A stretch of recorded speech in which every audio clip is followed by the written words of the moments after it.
बात रूस और यूक्रेन के वॉर की करेंगे। 2025 भयंकर साल था। हमने शुरुआत में ही जैसा आपको बताया कि पूरी दुनिया के लिए उथल पुथल का साल था। बहुत सी कोशिशें हुई 2025 में कि इस जंग को खत्म करा दी जाए, चाहे अलास्का मीट की हम बात कर लें, पीस टॉक की बात कर लें। ज़ेलेंस्की से कितनी दफ़ा डोनाल्ड ट्रंप ने बात करने की कोशिश की, बातचीत हुई भी, रूस को मनाने की कोशिशें हुई, कुछ बात बनती दिख भी रही थी। लेकिन साल 2025 का अंत आते आते एक ऐसा हमला हुआ जिसके बाद जितनी कोशिशें थी शांति की वो सब धरी की धरी रह जाएंगी, सब पर पानी फेर दिया। अब ये देखें, वॉर रुकवाने की सारी कोशिशें नाकाम होने के बाद, युद्ध रुकने की उम्मीद खत्म होने के बाद इतना तो साफ दिखाई दे रहा है कि 26 में भी ये वॉर जारी रहने वाली है। टकराव और अधिक भीषण होने वाला है, और ऐसा इसलिए क्योंकि रूस ने यूक्रेन पर बड़े हमले की तैयारी की है। पुतिन के घर पर हुए अटैक के बाद रूस ने यूक्रेन को अंजाम भुगतने की चेतावनी दे दी। रूस ने यह साफ कहा है कि पुतिन के घर पर हमला बर्दाश्त नहीं किया जाएगा और इसका माकूल जवाब दिया जाएगा। अगर पीस टॉक करनी है तो ट्रंप के पास जाओ, वॉर चाहिए तो हमारे हमले का इंतजार करो। ऐसा हमला करेंगे कि यूक्रेन कभी नहीं भूलेगा। कब और कहां हमला हमें करना है वो पता है, ऐसा रूसी आर्मी कह रही है। मतलब साफ है कि इस बार भीषण पलटवार होगा। अब डोनाल्ड ट्रंप भी हैरान थे। ये जो हर्षवर्धन जी हुआ, डोनाल्ड ट्रंप भी ये सोच रहे थे कि ये हुआ है, अभी थोड़ा और समझने की कोशिश करते हैं, लेकिन हमला तो हुआ। रूस भी ये कह रहा है कि भाई अगर शांति चाहिए तो यूक्रेन जाए ट्रंप के पास, लेकिन अगर वॉर चाहिए तो फिर हम बताएंगे, हम तय करेंगे कहां अटैक करना है। ज़ेलेंस्की पछताएंगे। देखिए मीनाक्षी, मुझे इसमें थोड़ा जिसको कहते हैं ना कि थोड़ा वो डार्क क्लाउड दिखते हैं, और जब ऐसा होता है तो उसके बीच में बहुत से संदेह की चीज़ें। क्या यूक्रेन की इस समय ऐसी स्थिति है कि वो रशियन प्रेसिडेंट के घर पर हमला कर दे मिसाइल से या ड्रोन से? ऐसा संभव है? ट्रंप से बातचीत कर रहे थे, उसके बाद अचानक रूस के जो विदेश मंत्री हैं सरगेई लावरोव, उन्होंने कहा कि ऐसा हो गया।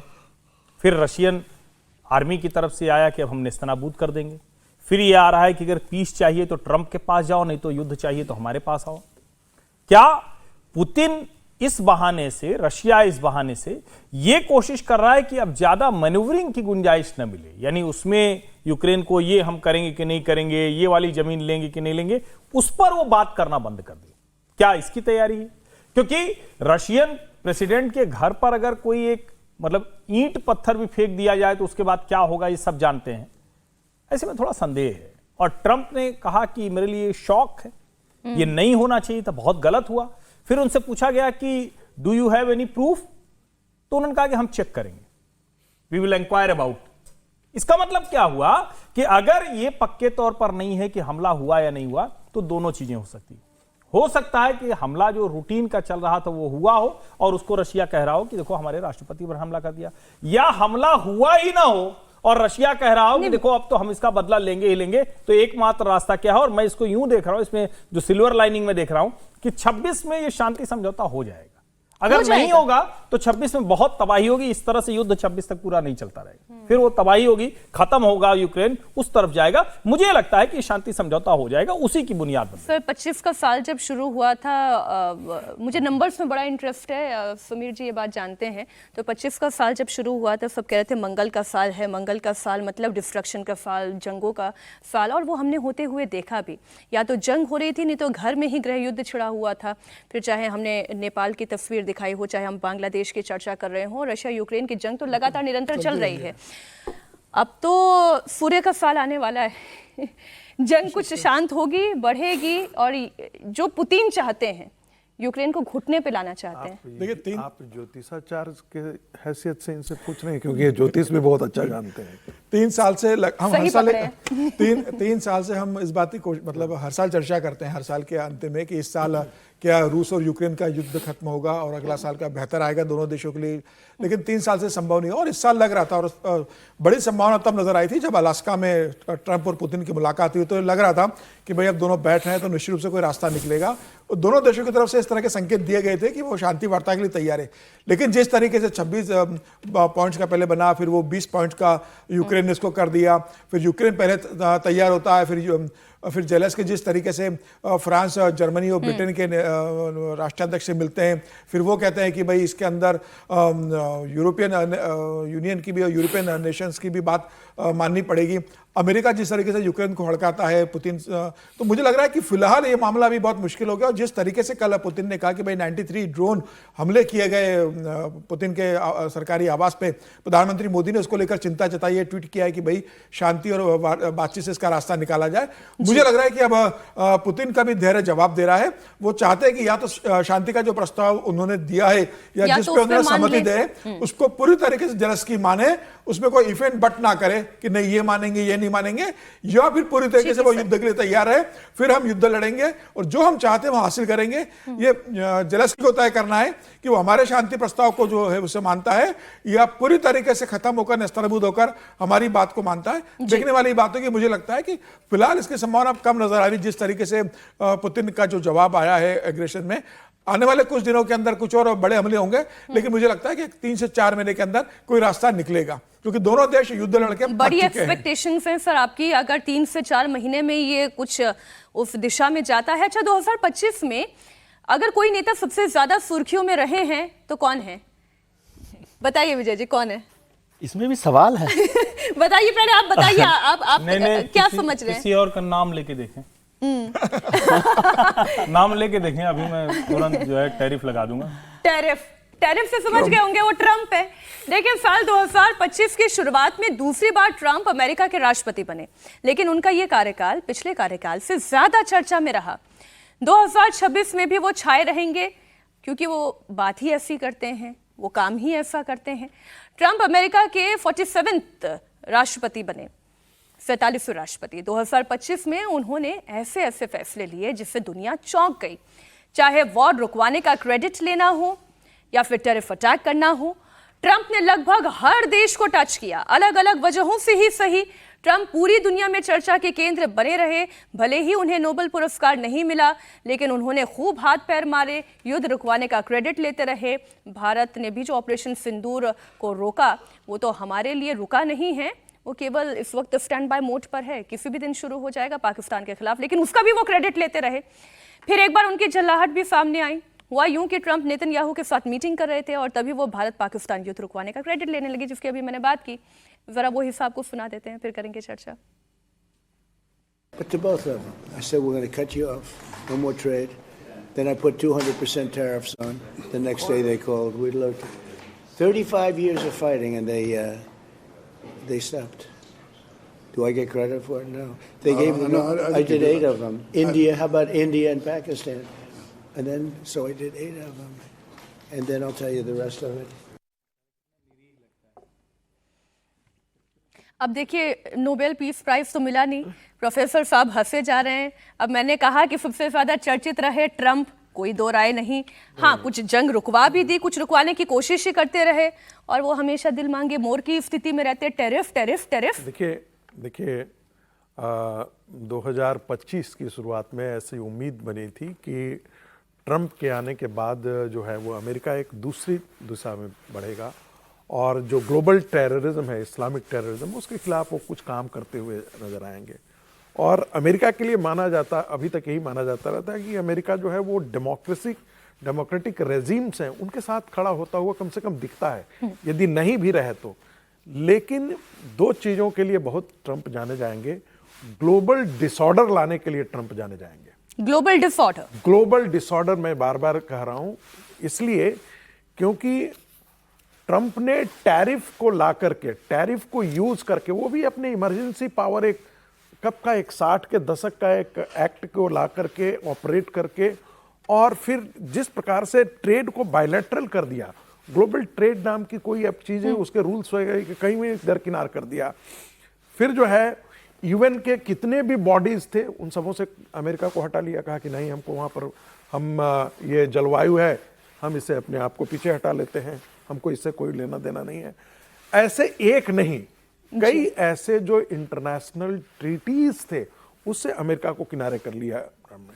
तो मैं मानता हूं कि जो ग्लोबल डिसऑर्डर है उसका श्रेय जो है उसकी नींव रखी है, और बहुत हद तक जो है ये नींव का जिम्मेदार जो है वो ट्रंप को जाना जा रहा है। अब उनकी कसक भी तो दिल में रह गई। बेशक वो ग्लोबल पीस चाहते हैं, अवार्ड लेना चाहते हैं, लेकिन कोई राष्ट्रपति, कोई राष्ट्राध्यक्ष पब्लिक डोमेन में आकर के ऐसी इच्छा प्रकट करने वाला और इतना लालाई, जैसे कोई चौथे पांचवें क्लास का बच्चा हो, उसको कोई अवार्ड लेने के लिए वो बेचैन घूमता रहता हो, लेमन जूस उसको दे दे तो वो पकड़ लेने के लिए दौड़ पड़ता हो, इस प्रकार का आपने किसी भी दुनिया के किसी भी राष्ट्राध्यक्ष को आपने देखा है इस प्रकार से भी? नहीं, वो मुझे तो गाना याद आ गया प्रोफेसर साहब। देखिए, ये अमेरिका को अपमानित कर रहे हैं, ट्रंप अब अमेरिका को अपमानित कर रहे हैं। नहीं, मैं तो ये कह रही हूँ सर, ये अमेरिका को अपमानित कर रहे हैं, या इसको दूसरी तरह से देखें कि जो अमेरिकी ताकत थी, यानी हमने ये कह दिया ये हो जाना चाहिए, हम ये कह रहे हैं इसी तरह से होगा,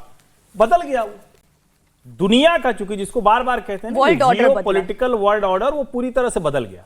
उसको ट्रंप नहीं समझ पा रहे हैं। अब चूंकि उन्होंने अपनी पॉलिटिकल कैंपेन में मागा कह दिया, मेक अमेरिका ग्रेट अगेन, और उसके चक्कर में हो गए वो मेक अमेरिका अलोन, उनकी स्थिति बड़ी खराब हो गई है। इसको 25 को इस तरह से भी देखा जाएगा कि अमेरिकी पराभव की शुरुआत का वर्ष है ये, इसको इस तरह से नोट करना चाहिए। अमेरिकी पराभव के शुरुआत का वर्ष, ठीक। तो ये जो सर दिल के अरमा जो आंसुओं में बह गए हैं ट्रंप के, नेतन्याहू के सामने ही वो पिघल गए, अपना दर्द उन्होंने जो जाहिर कर दिया। दोनों बातें जो अभी प्रोफेसर साहब कह रहे थे कि ग्लोबल अस्थिरता अगर कोई लेकर आए तो उसके पीछे भी ट्रंप है, और जो कह रहे हैं कि अमेरिका के लिए सबसे ज़्यादा पराभव के साल की शुरुआत है ये। दोनों बातें ठीक हैं। एक तो ऑर्डर के नाम पर ग्लोबल डिसऑर्डर किया उन्होंने, सब जगह शांति करने के नाम पर वो युद्ध को चला रहे हैं। इसको ही देख लीजिए ना, रूस और यूक्रेन का युद्ध है, उसमें ट्रंप साहब ने कितनी बार बदला है अपने आप को। कभी उनको बुलाकर बात करते हैं, फिर कभी यूक्रेन को कहते हैं भाई तुम मान जाओ, ये तुम कभी युद्ध जीत नहीं सकते, फिर कहते हैं मैं तुम्हारे साथ खड़ा हूँ, तुम कुछ करिए, पुतिन को मैं बात करता हूँ, पुतिन से बात करते हैं। पुतिन के बहाने आप भारत पर टैरिफ लगा रहे हैं कि ऑयल को लेकर, तो वो जो सारा डिसऑर्डर उन्होंने क्रिएट किया, और यूएन में भी जिस तरह से अपने आप को विड्रॉ किया है। और जो सबसे बड़ी बात हुई कि अमेरिका की जो ताकत दुनिया भर में बनी हुई थी, वो समझ रहे हैं कि वो बड़े ताकतवर है, या तो सब लोग खारिज कर रहे हैं, कोई सुन नहीं रहा। यूक्रेन जैसा छोटा देश, छोटा ही है ना मुल्क, वो उसने कौन सी बात उनकी मान ली है? भारत की बात तो छोड़ ही दीजिए कि भारत क्या मानेगा कि नहीं मानेगा। भारत तो दक्षिण अफ्रीका नहीं सुन रहा, वेनेजुएला में बात नहीं सुन रहे, चिली में लोग बात नहीं सुन रहे। तो अरे की बात सुन भी रहे थे, लेकिन एक्सप्रेशन ऐसे दे रहे थे कि जैसे मैं आपसे सहमत नहीं हूं। नहीं, आप सोचिए, कभी कोई ये विजुअल आपने कभी देखा होगा कि अमेरिकन प्रेसिडेंट के सामने कोई दूसरा प्रेसिडेंट बैठ के जिस तरह से बहस कर रहा है, और वो भी यूक्रेन का राष्ट्रपति युद्ध में जो फंसा हुआ है वो बहस कर रहा है। इससे समझ लीजिए कि आपने अपनी ताकत को कम किया है, और फिर ये अलग पूरे ट्रेड को, ग्लोबल ट्रेड को आपने बायलैटरल बना दिया। इसके साथ आपका चेहरा अच्छा लगता है मीनाक्षी जी का, तो उनके साथ करेंगे, विजय का चेहरा अच्छा नहीं लगता है, इनके साथ नहीं करेंगे। कारण एक ही है तब भी उसमें, तो वो पूरा का पूरा डिसऑर्डर खड़ा किया, और इससे अमेरिका का ही नुकसान होगा। अब जैसे वो H1B वीजा को ले लीजिए, उस पर कितना परेशान हो रहे हैं, अमेरिका पूरा का पूरा परेशान है कि वहां पर लोग कहां पर मिलेंगे जो काम करने वाले। उसके बाद इसलिए इन्होंने चेंज भी किया कि भाई हम इसमें थोड़ा सा संशोधन कर देते हैं। ये हो रहा है, टैरिफ में भी अमेरिका परेशान है, इतना लंबा शटडाउन लगा हुआ है, इतना लंबा शटडाउन वहां लगा हुआ है, पूरा मार्केट बिजनेस जो है वो किस तरह से हुआ है। लेकिन ट्रंप साहब और अभी 2026 तक वो बने रहेंगे जब तक कि आप उनको नोबेल पीस प्राइज नहीं दिलवा दे। बस थोड़ा सा बचा है, उसमें पाकिस्तान ने तो सपोर्ट कर ही दिया है, अब बाकी दुनिया को करना बचा है खाली। सिर्फ पाकिस्तान को, ठीक है। अच्छा, आने वाला साल जो है वो युद्ध का साल रहेगा, ये अभी तो तय दिखाई दे रहा है, क्योंकि हम 25 के आखिरी दिन में खड़े हुए हैं। आज 31 तारीख है। रूस यूक्रेन जंग तो रुकने का नाम नहीं ले रही है, तो इजराइल और हमास में भी तनातनी खत्म नहीं हुई है। पीस पैक्ट के बावजूद हमास हथियार डालने के लिए तैयार नहीं है। ऐसे में ट्रंप एक बार फिर हमास को चेतावनी दे रहे हैं। मतलब साफ है कि 2026 में ट्रंप काफी कुछ करने वाले हैं। Well, we talked about Hamas and we talked about disarmament, and they're going to be given a very short period of time to disarm, and we'll see how that works out.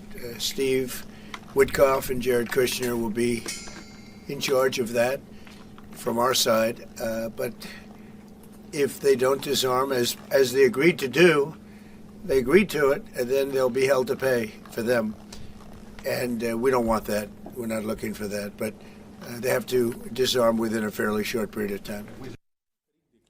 ये 25 खत्म होते होते जो Trump इशारा कर रहे हैं, Hamas के खात्मे का साल होगा अगला साल, नहीं, मुझे तो नहीं लगता। नहीं। हमास खत्म ही नहीं होने वाला है। वो एक लंबी लड़ाई लड़ने वाले लोग हैं।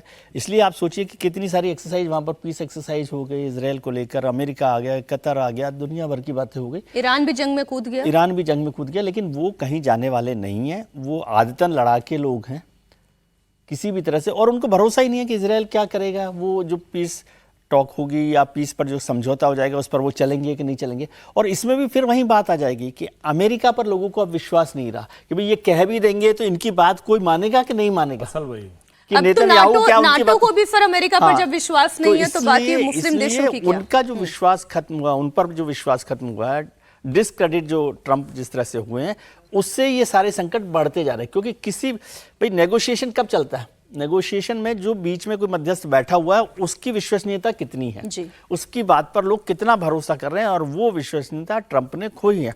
अलास्का की मीटिंग के बाद लग रहा था कि यदि हो जाएगा तो ट्रंप का एक कद बड़ा हो जाता। नेतन्याहू और हमास में जो हुआ है उसमें क्या हुआ? क्या नेतन्याहू बात मान गए? क्या पुतिन बात मान गए? रोज वो कहते हैं रोज हमला कर देते हैं। और वो अभी बात ठीक हो रही थी कि यूक्रेन की हिम्मत है या किसी की हिम्मत है कि पुतिन के प्रेसिडेंशियल रेजिडेंस पर कोई हमला कर दे। अमेरिका भी नहीं कर सकता, मैं बताता हूँ आपको। यूक्रेन को तो छोड़ दीजिए, तो रूस ने खुद ही दुनिया में करवा किसी लिया की नहीं है कि प्रोपेगेंडा है। प्रोपेगेंडा है। वो प्रोपेगेंडा एक्सक्यूज के लिए कि किसी दिन यूक्रेन पर फिर कुछ बड़ी बमबारी करनी हो तो कहीं देखो आपने ये किया था, ये कोई सोच भी नहीं सकता। ठीक सर, ठीक। अच्छा, 25 खत्म होते होते दुनिया के एक और मोर्चे पर जंग की आहट सुनाई देने लगी है। बात हम मिडिल ईस्ट की करेंगे, जहां अचानक तनाव बढ़ गया है। खाड़ी के दो सबसे शक्तिशाली मुस्लिम देश सऊदी अरब और यूएई के बीच भयंकर तनाव है। सऊदी अरब ने यमन के मुकाला पोर्ट पर हथियारों के जखीरे पर बम गिरा दिए।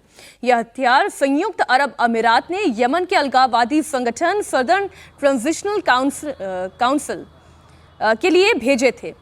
इसके बाद सऊदी अरब ने पहले तो यूएई को चेतावनी दी और फिर मुकाला पोर्ट पहुंचे हथियारों को बम गिराकर बर्बाद कर दिया। सऊदी अरब के इस एक्शन के बाद यूएई ने इलाके में शांति और संयम की अपील की है। मुझे तो ऐसी अपीलें ही सबसे ज्यादा हैरान करती हैं कि जंग लड़ते हुए शांति की अपील। खैर चलिए, यमन से अपने सैनिकों को वापस बुलाने का भी ऐलान कर दिया है। तो वहीं खबर यह है कि रियाद और अबू धाबी के बीच भी जंग छिड़ सकती है। विश्लेषकों का कहना यह है कि 2026 में मुस्लिम देशों में भयंकर जंग होने वाली है। मिडिल ईस्ट हमेशा से अस्थिरता यहाँ पर बनी रही है और उसके पीछे कारण अमेरिकन फोर्सेस भी हैं, उसके पीछे कारण रशियन फोर्सेस भी हैं, उसके पीछे यूरोपियन ताकतें भी हैं। हर्षवर्धन जी, लेकिन अब ये दो मुस्लिम देश आपस में भिड़ गए हैं। नहीं, मुझे लगता है कि यहाँ पर ये कहना कि उसके पीछे अमेरिकन रशियन फोर्सेज हैं, ये इनकी अपनी खुद की, आप कहिए ना कि इनकी जिम्मेदारी इन मुस्लिम देशों की है, और ये आपस में लड़ते हैं, उसके बाद अमेरिका या रशिया को इन्वॉल्व करते हैं और उसके बाद ये सोचते हैं कि दूसरा पक्ष दूसरे के साथ खड़ा हो जाता है। यही अलग अलग देशों के साथ हुआ। कतर मुस्लिम देश है, लेकिन वो अमेरिका के अपने जिसको कहते हैं कि बेसेज बना रखा है, वहां से अमेरिका दुनिया भर के मुस्लिम देशों को टारगेट पर लेता रहता है। तो मुझे लगता है कि सऊदी अरब और यूएई की लड़ाई भी वो जो मुस्लिम देशों में अपना प्रभुत्व वाली है उसकी लड़ाई है, और ये दोनों अलग अलग विद्रोही गुटों को समर्थन करते हैं। अब एक लाइन चूंकि पहले की खबर में था, हमास कोई संगठन नहीं है। हमास रेडिकल इस्लामिक लोगों की महत्वाकांक्षा का एक प्रतीक है। आप उसको यूं मत देखिए वो कैसे लड़ रहा है, कभी उसके साथ लेबनान आ जाता है, कभी उसके साथ कोई और आ जाता है। ये दरअसल पूरी की पूरी ये है कि ये जो यहूदी फोर्सेज हैं या जो वेस्टर्न फोर्सेज है, ये मुस्लिम्स पर अत्याचार कर रही हैं, तो उसका एक निकला हुआ संगठन हमास है जो आतंकवादी हरकतें करता है। तो मुझे लगता है इसको समझना, और क्या उनकी नीयत भी साफ है, क्या अमेरिका उस नीयत के साथ पीस प्लान लेकर आ रहा है। तो सऊदी अरब और यूएई इनके बीच में या जो दूसरे झगड़े हैं, ये उनकी अपनी महत्वाकांक्षाओं की वजह से है, क्योंकि वो पैसे कमाते हैं, उस पैसे के साथ वो चाहते हैं कि उनके यहां शांति रहे, दुनिया भर के मुस्लिम देशों में हथियार भेजते हैं, आतंकवादी घटनाओं को बढ़ावा देते हैं, वो सब भी इसमें शामिल है। सऊदी अरब की बमबारी के बाद ही यमन सरकार ने यूएई के साथ किया गया रक्षा समझौता रद्द कर दिया है। इसके साथ ही यमन ने 90 दिनों की इमरजेंसी घोषित कर दी है और 72 घंटों के लिए हवाई, समुद्री और जमीनी रास्तों पर भी नाकाबंदी कर दी है।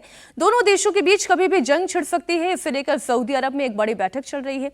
यूएई के बीच छिड़ी ये जंग भारत के लिए खतरे की घंटी है, क्योंकि भारत के साथ दोनों देशों की रणनीतिक साझेदारी वाले रिश्ते हैं।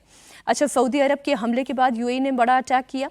यूएई ने लाल सागर में सऊदी अरब के समुद्री जहाज पर मिसाइल हमला किया। हमले के बाद जहाज में आग भी लगी। दोनों देशों के बीच तनाव विध्वंसक रूप लेता जा रहा है। देखें तस्वीरें आप, ये जो हमला हुआ ये ताज़ा हमले की तस्वीरें हैं। सऊदी अरब ने हमला किया, अब यूएई भी हमले का जवाब दे रहा है। जाहिर है कयास ये लगाए जा रहे हैं कि यूएई के लिए क़यामत की रात होगी। दोनों तरफ से ये जंग की शुरुआत है। समीर जी, भारत के नज़रिए से हम इसे थोड़ा समझ लेते हैं। दोनों ही देशों के साथ चूंकि हमारी रणनीतिक साझेदारी है, लेकिन भारत ये बैलेंस हमेशा से बनाता आया है। चाहे फ़िलिस्तीन और इसराइल की बात हो, वहाँ पर भी भारत ने बैलेंस बनाया। रूस और यूक्रेन के बीच में भी भारत ने बैलेंस बनाया है। अब यमन और सऊदी, निश्चित रूप से अगर यूएई और सऊदी अरब के बीच अगर इतना तनाव बढ़ रहा है और दोनों खाड़ी के बड़े महत्वपूर्ण देश है, मजबूत देश है, और भारत तो कभी भी, प्रधानमंत्री मोदी ने हमेशा कहा है कि भाई ये युद्ध का समय नहीं, ये बुद्ध का समय, और कभी भी युद्ध का समर्थन प्रधानमंत्री मोदी ने किसी के साथ नहीं किया और सबके साथ एक बैलेंस रिश्ता बना के रखा है। तो निश्चित रूप से अगर दो मुस्लिम देश इस तरीके से अगर युद्ध लड़ेंगे खाड़ी के, तो भारत पर भी इसका असर पड़ेगा और भारत के दोनों के साथ संबंध है। तो मुझे लगता है कि प्रधानमंत्री मोदी को एक और मोर्चे पर समझौता कराने के लिए पहल करना पड़ेगी। लेकिन मुझे लगता है ये पाकिस्तान के लिए भी चिंता की बात है कि पाकिस्तान के आसिम मुनीर जिस तरीके से मुस्लिम देशों को इकट्ठा कर मुस्लिम देशों के लीडर बनने की कोशिश कर रहे थे कि भाई पाकिस्तान परमाणु संपन्न है, और सारे मुस्लिम कंट्रीज का एक नेता बनकर आसिम मुनीर सोच रहे थे कि पाकिस्तान उभरेगा, उस सबको इकट्ठा करके भारत के खिलाफ हम एकत्रित करेंगे। तो मुझे लग रहा है कि यह भी दिख रहा है कि भाई मुस्लिम कंट्रीज भी आपस में एक नहीं है, आपस में लड़ती रहती। ईरान इराक लड़े, और अभी जिस तरीके से सऊदी अरब और यूएई का हो रहा है, मुझे लगता है कि प्रधानमंत्री मोदी इसमें हस्तक्षेप करेंगे और ये मामला रुकेगा। लेकिन अगर बढ़ता है तो निश्चित रूप से ये एक गंभीर संकट होगा खाड़ी देश में, क्योंकि दोनों हमारे पड़ोसी हैं। बिल्कुल। अच्छा, 25 के खत्म होते होते चीन और ताइवान भी युद्ध के मुहाने पर आकर खड़े हो गए हैं। चीन ताइवान के बीच भयंकर तनातनी है और किसी भी वक्त चीन ताइवान पर हमला कर सकता है। चीन ने लगातार तीसरे दिन ताइवान की समुद्री सीमा के पास मिलिट्री एक्सरसाइज के बहाने जबरदस्त रॉकेट दागे, तो वहीं ताइवान ने भी सेना को हाई अलर्ट पर रखा। चीन की तरफ से किए जा रहे इस शक्ति प्रदर्शन का असर ताइवान में चारों ओर देखने को मिल रहा है। सैन्य अभ्यास के चलते अब तक 800 से ज्यादा उड़ानें रद्द हैं या फिर डाइवर्ट की गई हैं। इतना ही नहीं, चीन ने ताइवान के आसपास डेंजर जोन पर रॉकेट अभ्यास किया। इस सैन्य अभ्यास को चीन ने जस्टिस मिशन 2025 का नाम दिया। वहीं जापान के प्रधानमंत्री साने ताकाइची ने कहा कि अगर चीन ने ताइवान पर हमला किया तो जापान की सेना भी दखल देगी। तो अब ये आप मानकर चलिए, संघर्षों के साथ इस साल का अंत हो रहा है और संघर्षों के साथ ही अगले वर्ष की शुरुआत भी होगी। कहानी कुर्सी के में आज इतना ही था। बहुत शुक्रिया हर्षवर्धन जी, विजय त्रिवेदी जी, समीर चौगाकर जी। आज हमने 2025 का रैप अप किया है और अब आपसे मुलाकात अगले साल होगी। लेकिन हम चाहते हैं कि ये युद्ध का जो काल है वो खत्म हो। 26 में हमें ऐसी चर्चा न करनी पड़े, कम से कम और चर्चाएं ठीक है, लेकिन ये वाली चर्चा न करनी। सर, 26 में दर्शकों को भी टीजर दे देती हूँ, यानी अगले साल कल ही जब कहानी कुर्सी की में चर्चा होगी, तो आज 25 में इन तमाम बड़े नेताओं ने, बड़े देशों ने क्या किया वो हमने चर्चा की। कल जब हम मिलेंगे, कल चर्चा जब करेंगे, तब आने वाले साल कैसा रहेगा उनकी राजनीतिक कुंडली यहाँ पर खंगालेंगे। बहुत शुक्रिया हर्षवर्धन जी, विजय जी आपका, समीर जी आपका इस चर्चा में शामिल होने के लिए।